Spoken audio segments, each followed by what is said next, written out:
요한복음 14장, 15장, 16장을 보면 예수님의 설교가 거기 나오는데 14장, 15장, 16장을 다락방 설교라 그렇게 말합니다.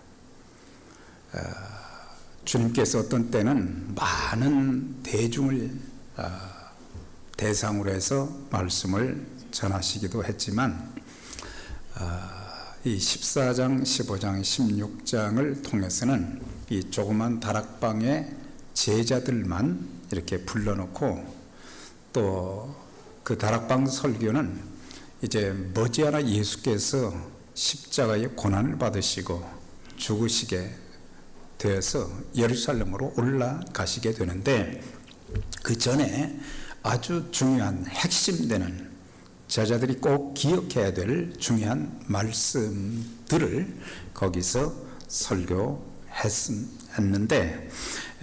거기에 보면 예수님이 누구신가, 예수님이 어떤 분이신가를 아주 제자들에게 아주 이제 못이 박히도록 말씀하신 후에 또한 보혜사 성령의 강림을 통해서 이제 제자들과 더 이상 같이 할 수 없기 때문에 그들에게 이 험한 세상 핍박이 심한 그런 가운데서도 참 믿음 안에 서기를 바라고 또 위로해 주시고 권면해 주신 그 내용이 거기에 기록되어 있습니다. 특별히 이 요한복음의 그 특징 중에 또 한 가지는 아까 말씀드린 것처럼 예수님이 어떤 분이신가, 그래서 예수님께서 내가 누구라는 것을 아주 여러 차례 반복을 하셨어요. 그래서 I am, 영어 성경에 보면 I am 계속해서 나는 무엇이다. 네. 그래서 예수님께서 나는 세상의 빛이다. 그 말씀을 했잖아요. 세상이 햇빛이 안 비치는 게 아니라 영적으로 보았을 때 너무너무 어둡다는 거예요. 죄악이 꽉 차 있다는 거죠. 그런 가운데서 예수님께서 나는 세상의 빛이다. 나는 생명의 물이다. 그래서 내가 주는 물을 마시는 자, 생수를 마시는 자마다 이제 영생하게 될 것이다. 또 나는 선한 목자이다. 그랬잖아요. 그러니까는 그때 당시 참 목자들, 참 진실된 목자, 참 이런 목자가 참 귀한 때였다. 오늘날도 마찬가지죠. 거짓 목자가 참 많다는 것을 이제 또 말씀하셨어요. 나는 생명의 떡이다. 이 떡을 먹는 자는 영원히 굶주리지 않는다. 생명의 떡이다. 그리고 나는 길과 진리와 생명이 되신다. 그래서 끊임없이 나는 바로 이런 자다. 그러면서 15장에서는 나는 포도나무요. 그런데 포도나무라고 하기 전에 거기에 이제 또 붙어있는 부사 있죠. 나는 참 포도나무다. 참 포도나무고 너희는 가지다. 그래서 그때 당시 예수님과 제자들의 관계는 단순한 그런 만남의 관계가 아니고 생명의 관계다. 네. 또 예수님과 오늘 이 자리에 참여한 모든 분들 마찬가지로 예수님과 우리와의 관계는 생명의 관계다. 그래서 나는 포도나무, 너희는 가지라. 가지가 그 줄기에서 떨어지면 이제는 생명이 없는 거죠. 열매도 맺을 수 없는 거죠.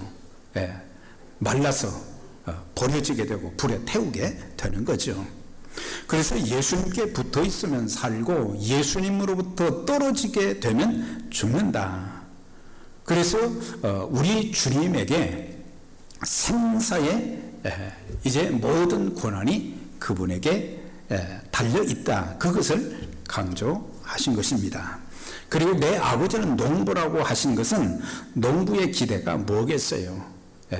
봄부터 시작해서 가을까지 열심히 땀 흘려 씨앗을 뿌리고 또한 가꾸고 잡초를 제거하고 그것은 풍성한 열매를 거두기 위한 목적이란 말이죠. 네. 그래서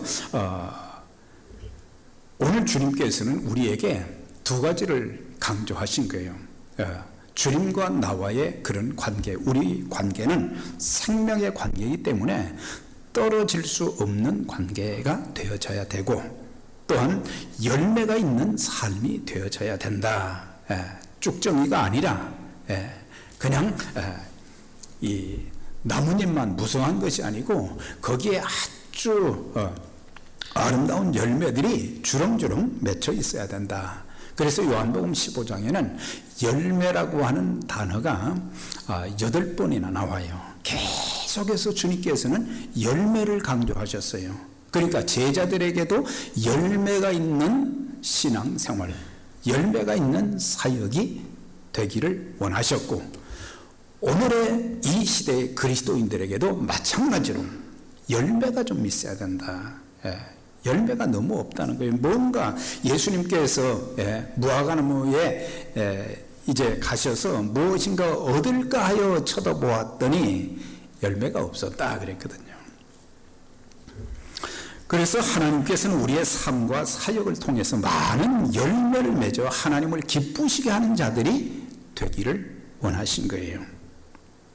내가 이것을 너희에게 이루면 내 기쁨이 너희 안에 있어 너희 기쁨을 충만하게 하려 함이니라.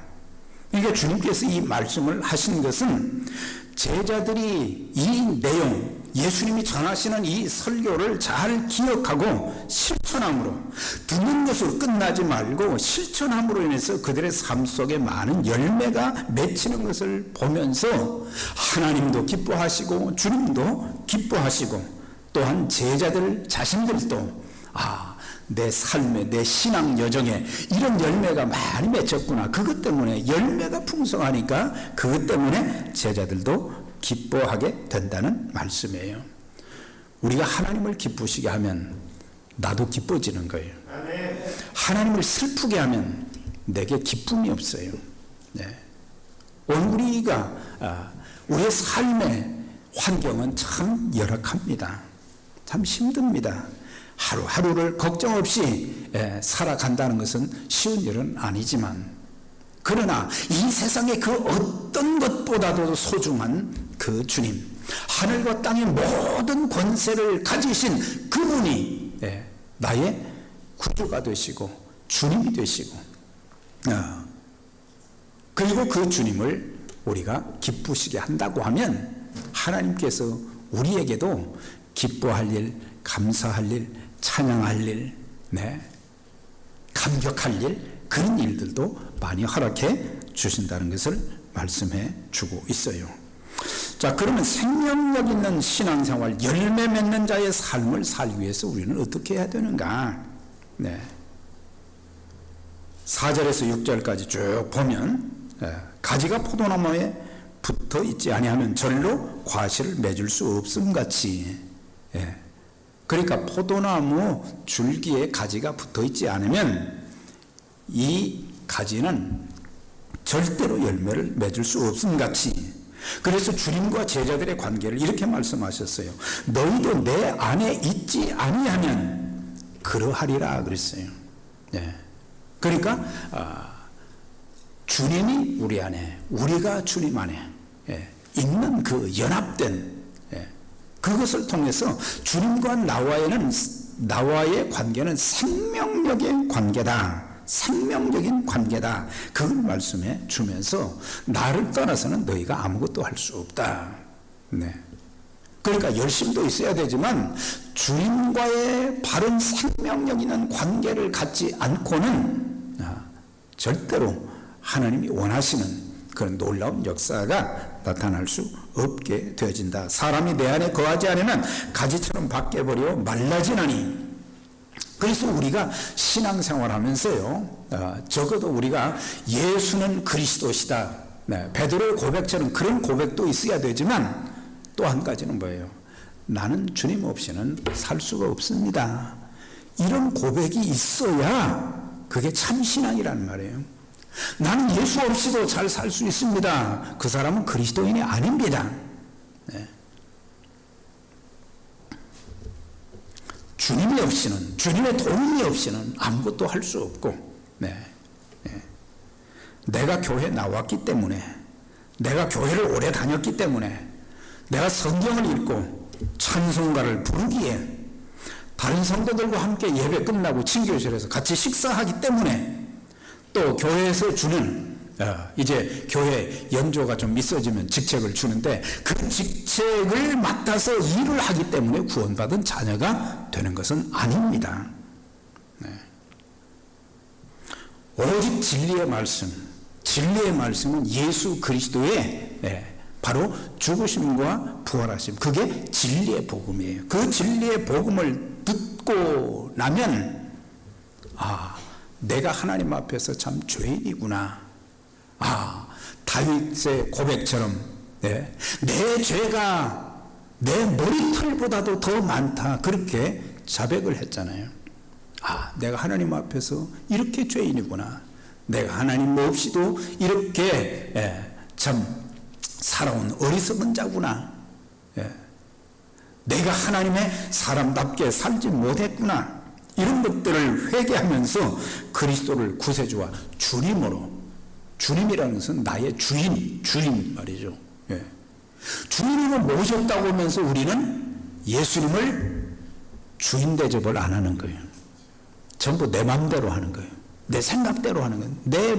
내 마음대로 말하고 내 마음대로 살고, 그러면서도 주님, 그거는 안 맞는 얘기예요. 그래서 주님으로 영접할 때 성령님이 영으로 우리 안에 들어오시게 되고, 그 순간 우리의 그 머리털같이 많은 죄악이 깨끗이 씻김을 받게 되고 내 영혼이 구원받은 하나님의 자녀가 되는 거예요. 그래서 주님을 영접했을 때 주님과 나와는 생명적인 관계가 이제 맺어지게 되는 거예요. 여러분들에게 가끔 질문을 합니다. 그러면 아멘은 해요. 근데 진실로 하나님 앞에서, 하나님 앞에 가면 다 저 탈로가 나니까, 오늘 여러분 예수님을 구세주와 주님으로 영접하여 죄 사함 받고 구원받은 것을 확실히 믿으십니까? 이 말이죠. 그냥 남들이 아멘 하니까 아멘 하지 말고, 정말 하나님 앞에서 정말 나의 구세주며 나의 주님이십니다. 죽어봐야 아는 것이 아니죠. 주님께서 요한복음 5장 24절에서 내가 진실로 너희에게 이르노니 참말로 진실되게 말한다. 누구든지 내 말을 듣고 또 나 보내신 이를 믿는 자는 영생을 얻었고 심판에 이르지 아니하나니 사망에서 생명으로 옮겨니라 그랬어요. 보면은 영생을 얻었고 그랬어요. 완료형이죠. 영생을 얻었고 얻을 것이다가 아니고, 그 다음에 심판에 이르지 아니하나니, 마지막 때 주님이 재림하시게 되면 심판주로 주님은 오시는데, 우리에게는 예수 믿는 자에게 주어진 특권이 뭐냐? 심판을 받지 않고 죄에 대한 심판이 없다는 거죠. 그러면서 사망에서 생명으로, 이건 지옥불에서 천국으로 옮겼다 그랬어요. 한 가지 더 중요한 것은 뭐냐? 구원받은 자라도 주님과의 지속적인 관계를 갖지 못하면 어떤 결과가 나타나게 되는가? 포도나무 가지가 줄기에 붙어 있지 않게 되면 그 가지는 더 이상 자랄 수가 없는 거죠. 매주마다 이렇게 아름다운 꽃으로 강단을 장식하고 얼마나 참 예쁘고 참 보기도 좋고 감사해요. 네. 매주마다 수고한다는 게 이게 참 큰일이잖아요. 감사하죠. 그런데 이거는 잘할 수가 없어요. 왜? 줄기에 붙어 있지 않고 뿌리와 연결이 안 돼 있기 때문에. 열매도 맺을 수가 없어요.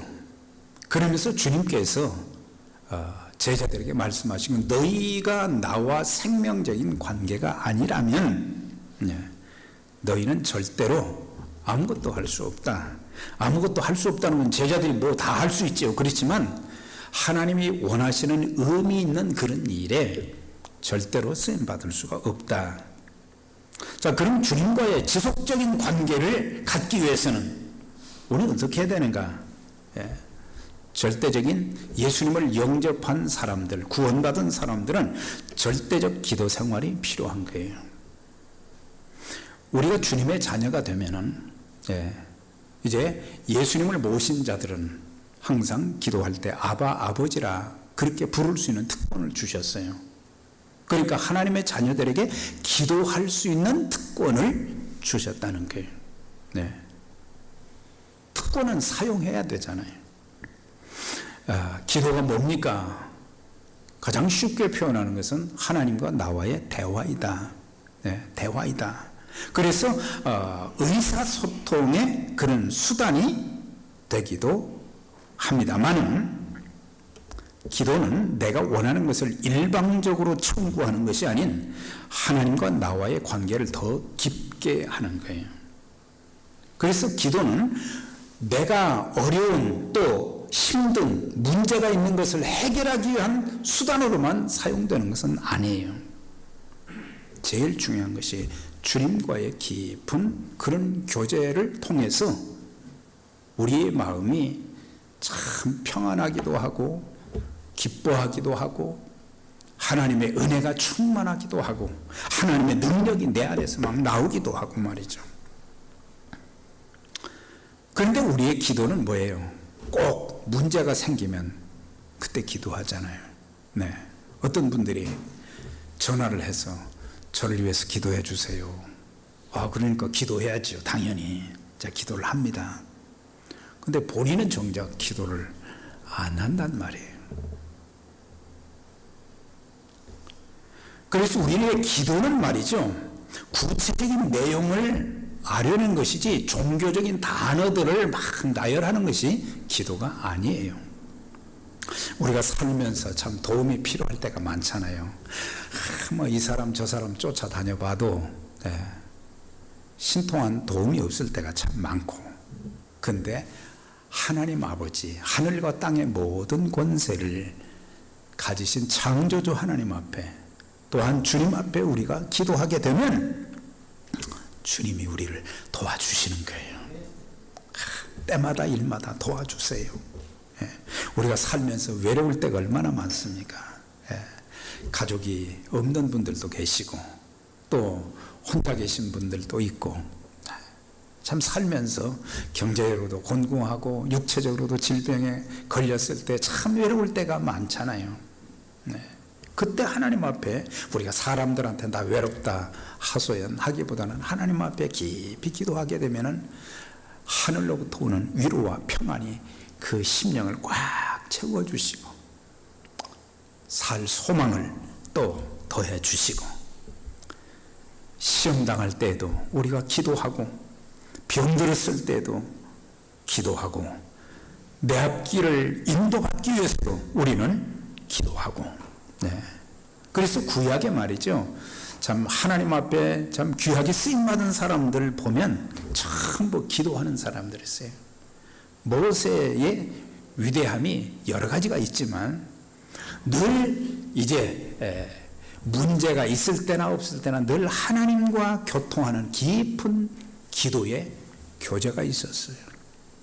하나님 앞에 물었어요. 하나님께서 또 말씀하셨어요.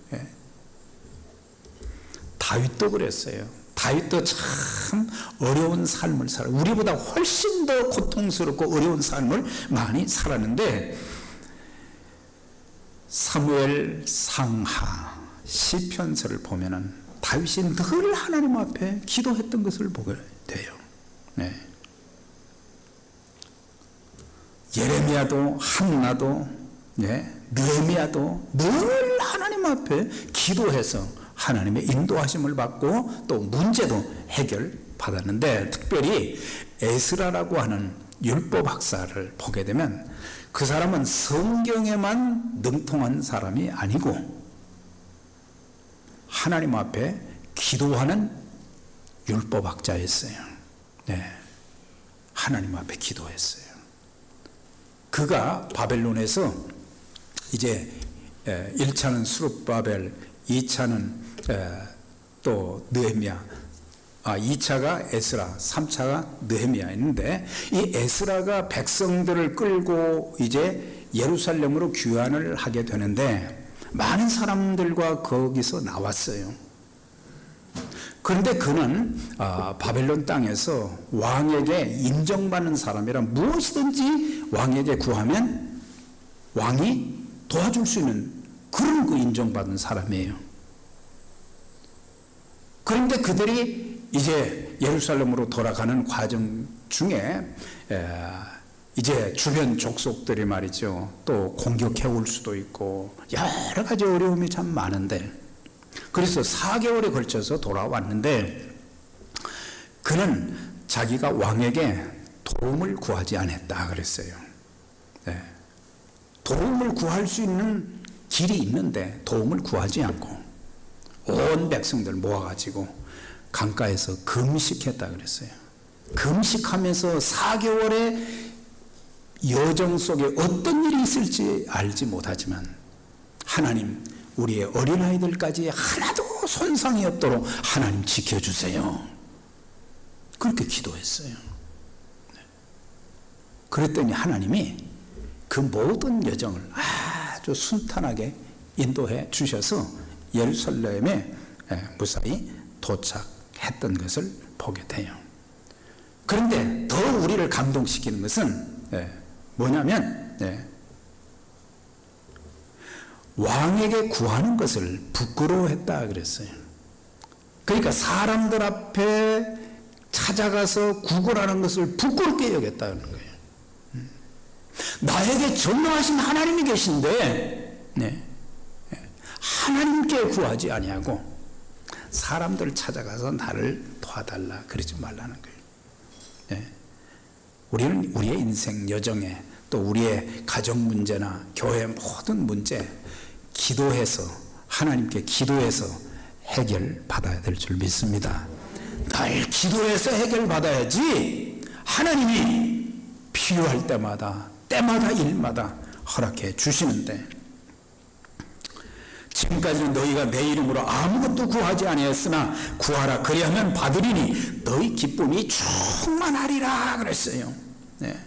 주님이 제자들에게 말씀하신 것은 이제는 구하라 그랬어요. 구하라. 그러면은 받으리니. 그러니까 기도해야 받을 수 있다는 얘기예요. 그러니까 기도하지 않으면 아무것도 받을 수 없다는 얘기예요. 그리고 받는 것이 없기 때문에 기쁨이 없다는 얘기예요. 하나님의 은혜를 우리가 많이 받게 되면은 우리의 심령이 말이죠, 은혜가 충만해서 기쁨도 있고 감사도 있고 찬양도 있고 또 열심히 섬기기도 하고 말이죠. 그런데 이게 없으니까 늘 짜증스럽고 불만족하고 그럴 때가 얼마나 많아요. 우리 하나님은 하늘과 땅의 모든 권세를 가지신 전능하신 분이십니다. 이 하나님을 의지하고, 두 번째는 우리가 지속적인 관계를 유지하기 위해서는 말씀 생활이 절대로 필요합니다. 우리가 하루하루 살면서 우리는 음식을 아침에도 간단하게 먹고 점심도 먹고 또 저녁도 먹고 그 음식을 통해서 우리 몸의 건강을 유지시켜 나갑니다. 마찬가지로 우리의 영적 건강은 하나님의 말씀을 통해서 우리에게 영적 양식을 공급하기 때문에 하나님 말씀으로 우리의 심령 속에 가득 차게 되면은 하나님의 그 말씀, 하나님께서 우리에게 주시는 그 놀라운 것들이 우리의 입술과 얼굴과 삶을 통해서 나타나지게 되어지는 거죠.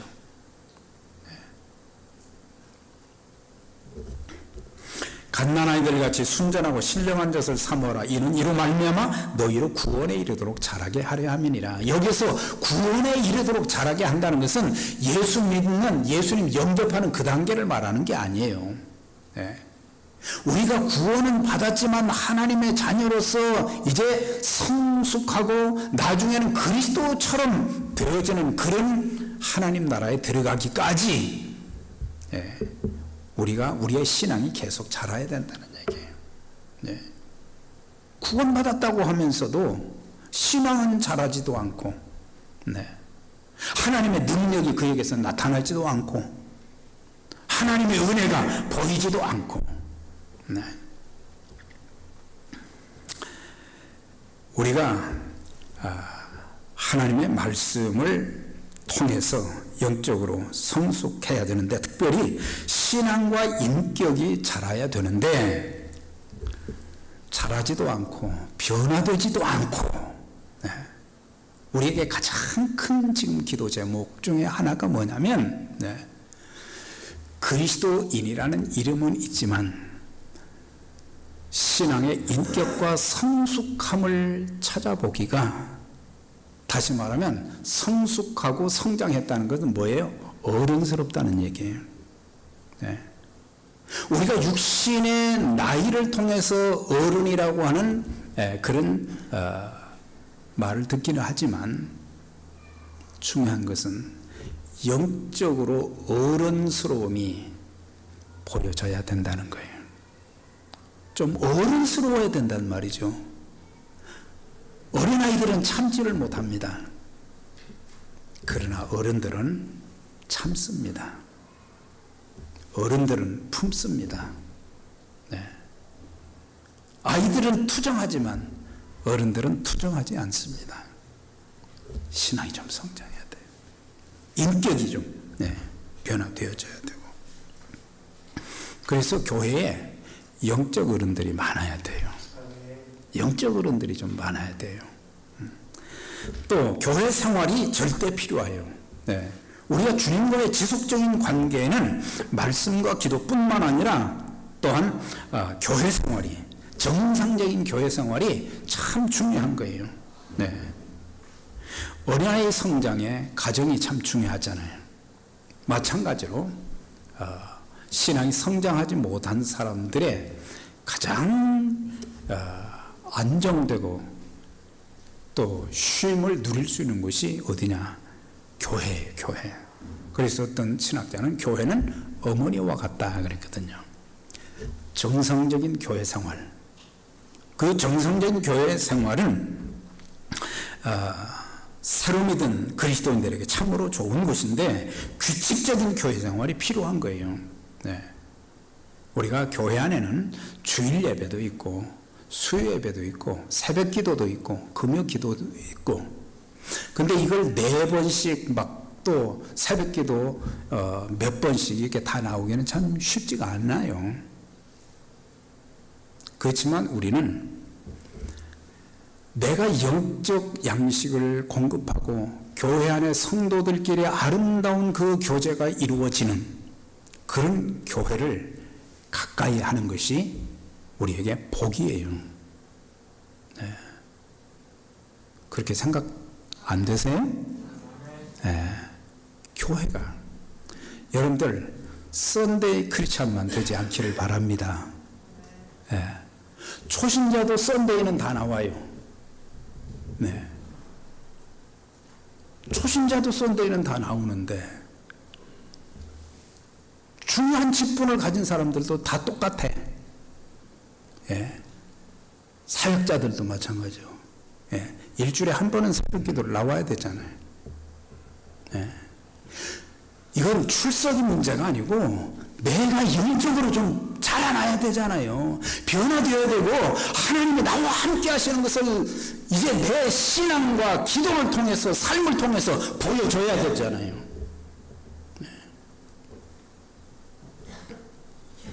그리고 잘 믿는 형제 자매들과의 교제가 참 중요한 거예요. 교회 안에서도. 그래서 좋은 믿음의 형제 자매들과의 그런 교제. 자, 그러면은 이제 어떤 열매를 맺어야 되나? 네. 예수님을 영접하고 그분과 지속적인 관계를 갖게 된다면 절로 많은 열매를 맺는 삶을 살게 된다. 그래서 주님께서 열매를 많이 맺게 하려요. 이 사람은 열매를 많이 맺나니, 예, 계속해서 말씀하신 거예요. 여러 가지 열매가 있지만 두 가지만 언급하죠. 하나는 인격적인 열매를 많이 맺어야 됩니다. 우리는 예수를 믿으면 신분의 변화가 있어집니다. 우리의 신분이 뭐예요? 하나님의 자녀, 왕같은 제사장, 거룩한 백성. 하여튼 좋은 명칭은 여기 다 있어요. 신분이 달라지면. 그러나 신분의 변화만이 아닌 인격과 삶의 변화가 있어져야 된다라고 하는 거예요. 인격과 삶의 변화. 내가 그리스도를 닮아가는 인격과 삶이 내 삶 속에서 나타나져야 된다. 오직 성령의 열매는 사랑과 희락과 화평과 오래 참음과 자비와 양선과 충성과 온유와 절제니 그랬어요. 이게 인격의 열매를 말하는 거죠. 미국인들이 가장 많이 사용하는 영어 단어가 하나가 있어요. 특별히 그리스도인들이 많이 사용하는 단어가 있어요. 그건 뭐냐? 인테그리티라고 하는 단어입니다. 이걸 한국말로는 잘 번역이 안 되는데 성실, 정직, 청렴으로 번역이 되고 있어요. 그래서 미국 사람들의, 미국 크리스천들의 최고의 찬사가 뭐냐? Man of Integrity. 정말 성실한 사람, 정직한 사람, 이것이 최고의 찬사를 받을 수 있는 사람이라는 거예요. 약속을 이행하는 데 성실하고, 맡은 의무를 수행하는 데 신실하고, 돈에 관해서도 정직하고, 마음이 순결하고 동기가 순수하며, 말에 있어서는 정직하며, 섬기는 일에 끝까지 충성하며, 어떤 결정을 할 때는 공의롭고 공평하며, 하나님과 사람들 앞에서 겸손하며, 인간관계에 있어서는 믿을만하며. 네. 그래서 우리가 이 세상에 살다가 언젠가 세상을 떠나지 않겠어요? 장례식장에서 많은 사람들이 모여있을 때, 가족들이 모여있을 때 우리가 어떤 말을 좀 드려야 될까? 우리 아버지는, 우리 어머니는, 네, 남편은, 아내는 가족들한테 무슨 소리를 들어야 되겠어요? Man of God, 정말 하나님의 사람이었습니다. 얼마나 많은 직책과 업적을 가진 것보다 정말 하나님의 사람이었습니다. 믿음의 사람이었습니다. 헌신의 사람이었습니다. 인테그리티, 참 하나님 앞에 성실하고 정직한 사람이었습니다. 이런 사람들이 하나님 앞에 섰을 때, 주님 앞에 섰을 때 인정받을 수 있는 거예요. 이러므로 너희가 덕에 믿음의 덕을, 덕의 지식을, 지식의 절제를, 절제의 인내를, 인내의 경건을, 경건의 형제우애를, 형제우애의 사랑을 공급하라. 믿음은 기초라는 얘기예요. 사람들에게 덕이 좀 있어야 된다. 네. 사람들에게 덕은 뭐예요? 덕은, 네, 인간관계에서 좀 원만함, 부드러움, 양보하고 희생하는 거, 그게 좀 보여져야 되는데 사람들은, 예, 원만하지는 못하는 거예요. 조금만 그런 막 화를 막 벌컥 내고, 예, 말을 그냥 있는 말 없는 날 함부로 하고 말이죠. 인간관계가 좀 원만해야 돼요. 예. 좀 너그러움, 부드러움이 좀 있어야 돼요. 양보하는 것이 좀 있어야 돼요. 난 절대 손해보지 않겠다. 그거는 욕심이에요, 욕심. 네. 희생. 그래서 종교적인 열심보다 더 중요한 것은 바로 인격의 열매가 맺어지게 될 때 그 사람을 가리켜서 주님을 닮은 사람이다, 그렇게 말할 수 있는 거예요. 네.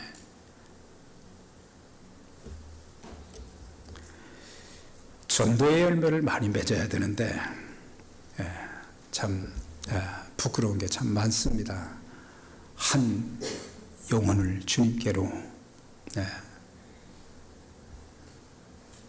그걸 잘 못했어요. 모두가 많은 사람을 옳은 대로 돌아오게 한 자는 하늘의 별과 같이 빛나리라. 자, 그럼 열매를 많이 맺게 되면은 내 아버지께서 영광을 받으신다. 예수님을 내가 믿고 난 후 내 삶이 변하는 모습을 보시면서 또한 전도의 열매를 맺히는 것을 보시고 주님은 기뻐하신다는 거죠. 사실 세상 사람들은 나를 통해서 하나님을, 예수님을 발견하기를 원하고 있어요. 그 사람의 삶을 통해서, 그 사람의 언어를 통해서 하나님이 보여지기를 원하는 거예요. 네.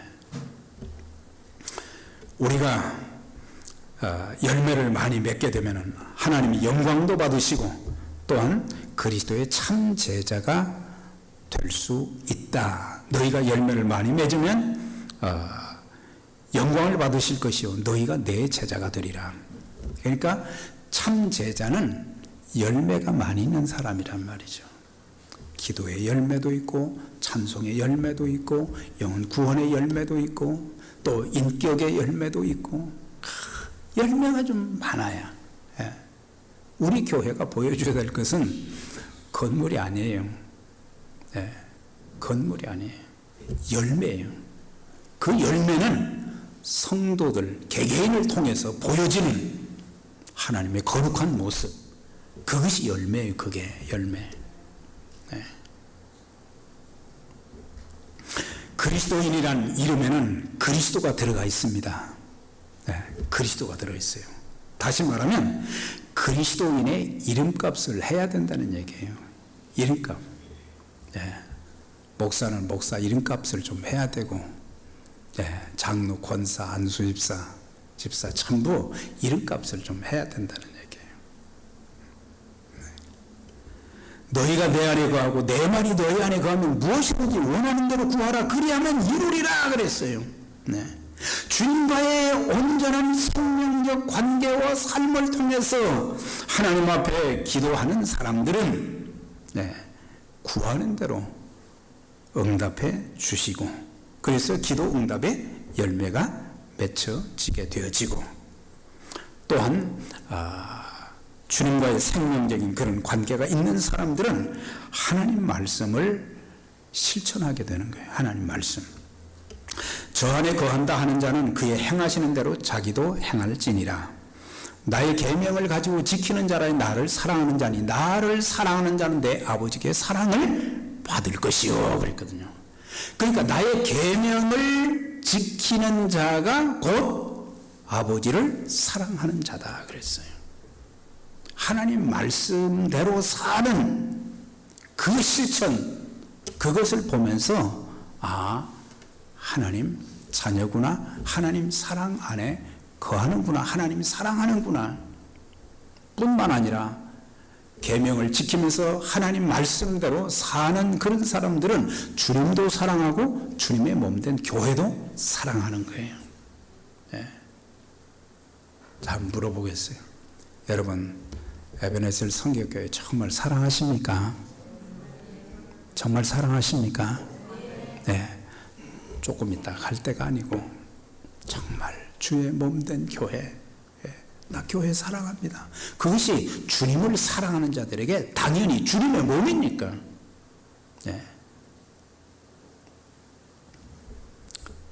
조금 힘든 일도 있고 어려운 일도 있고 인간관계에 그런 일이 있어도 우리 가정의 가족들 관계에서 말이죠, 가족들 관계가 어렵다고 해서 가정을 그냥 엉망으로 만들 수는 없잖아요. 사랑의 공동체가 되도록 서로 참고 노력하고 그래야 되잖아요. 교회도 마찬가지예요. 예?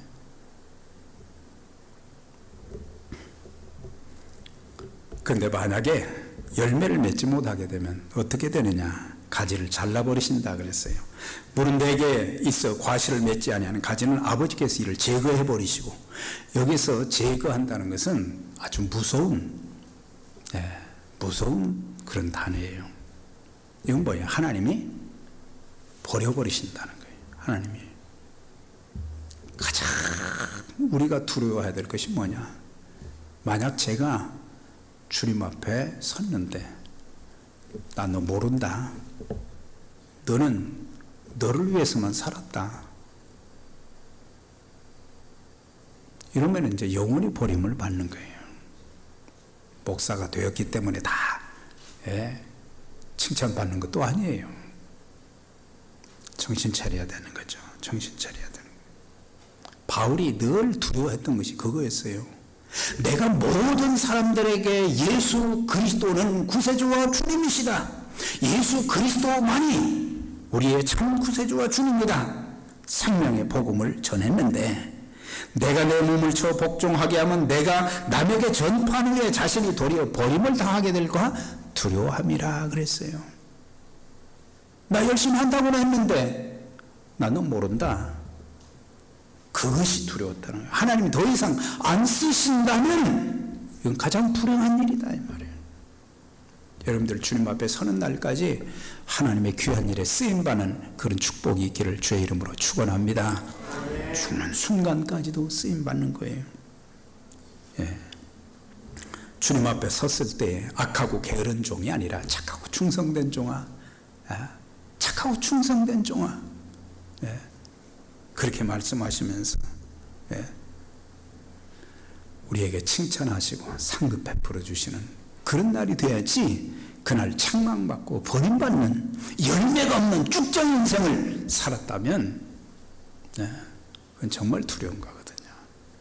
우리 모두 이 땅에 살면서 참 주님과의 올바른 교제를 통해서, 관계를 통해서 참 많은 신앙의 삶의 열매가 있어지고, 그 열매를 또 다른 사람들에게 이제 나눠주는 그런 복된 믿음의 가족들, 우리 교회가 되시기를 주의 이름으로 축원합니다.